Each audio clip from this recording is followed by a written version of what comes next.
उल्टे सीधे धंधे करके 2 रुपए कमाओ और नेतागिरी करो, तो बच्चे वो करेंगे। और बच्चे अपना नेता ऐसा देखेंगे कि जो पढ़ा लिखा है। जगह सिपाही हुई बात कौन कर सके, मैं बात करूं सीधी एसपी। बताओ, ये नहीं जरूरी है कि हम गलत काम करें जरा 2 रुपया हल्ला मिली।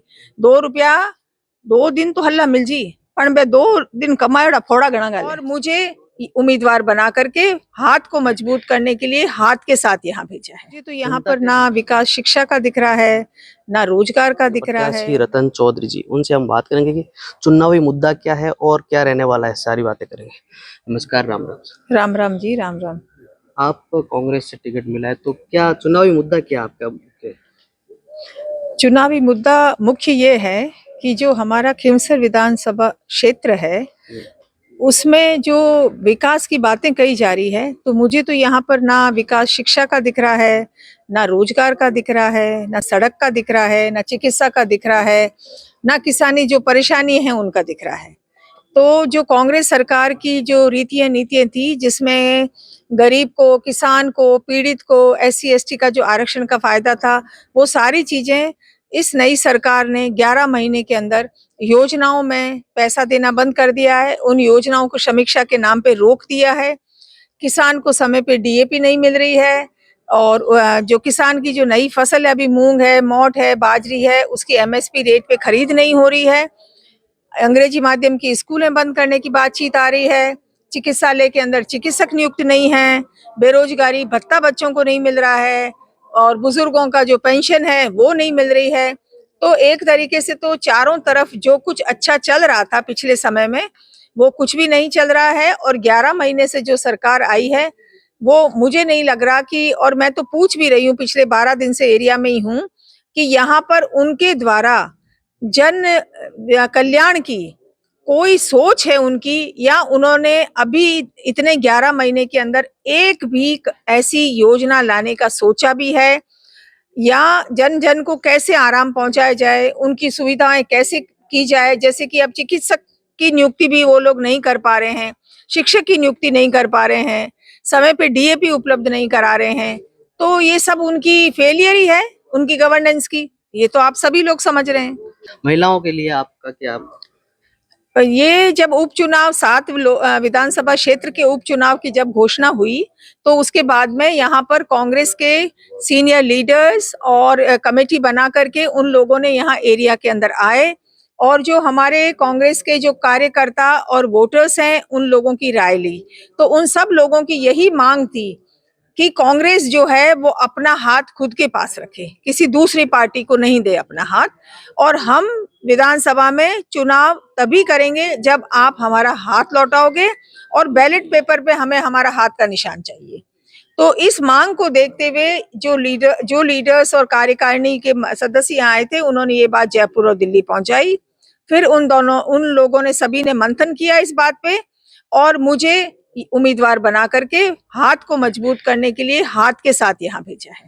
जनता के बीच जाते हो, रिस्पांस किस प्रकार मिलता है जनता का?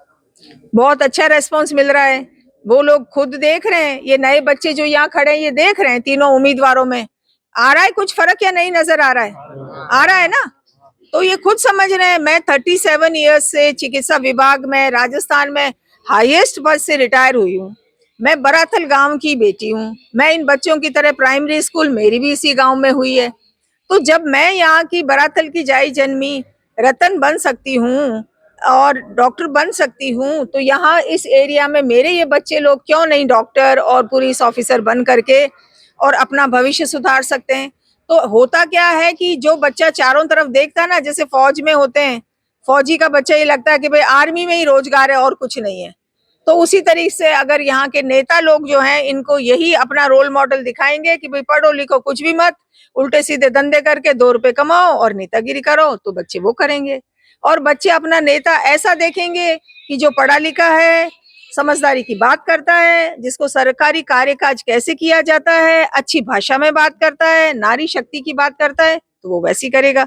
मैं आपको बता दूं इस मंच के माध्यम से कि मैं जयपुर में महिला सुरक्षा की जो कमेटी है उसकी चेयरपर्सन रही हूँ और वहां चेयरपर्सन रहते हुए मैंने बहुत ही हमारी जो वर्किंग फीमेल्स हैं उन सब के लिए मैंने बहुत न्याय का काम किया, और वो सब लोगों को मैंने वर्क प्लेस पे, चाहे वो गवर्नमेंट हॉस्पिटल हो चाहे वो प्राइवेट हॉस्पिटल हो, वहां पर मैंने बेटियां जो बच्ची हैं वर्किंग थी उन सब के लिए मैंने इतना सुरक्षा का माहौल बनवाया कि वो बच्चियां, अब जब मैंने रिटायरमेंट हुआ तो वो सब थी कि मैम आप थे तो हमारे साथ कोई थोड़ी सी बात करता था तो हम तुरंत रतन मैम के पास आते थे और हमारे साथ आप खड़े रहते थे। तो मैं तो उसमें हूँ, तो मैं मेरी जो मातृशक्ति है उसके लिए भी आई हूँ, और मातृशक्ति का मैं खुद रोल मॉडल हूँ कि भाई जब मैं यहाँ से जाई जन्मी कर सकती हूँ तो मेरी बच्चियां क्यों नहीं कर सकती।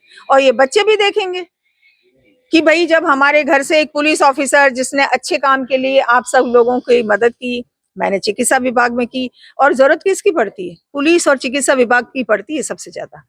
तो उसमें तो आपको किसी को कहने की जरूरत ही नहीं है, मैं ही सीधो खट को दबाई दूं कलेक्टर एसपी के। तो इतना मैं तो जयपुर में कलेक्टर एसपी के हाथ बैठा तो था तो नेता में जगह अनपढ़ नेता चूट करो कहीं, आप बताओ जगह सिपाही हुई बात कौन कर सके, मैं बात करूं सीधी एसपी, बताओ गलत क्या हूं तो बताओ, अबारी टोकस जी हूं, बात करनी है तो बार कर लूं।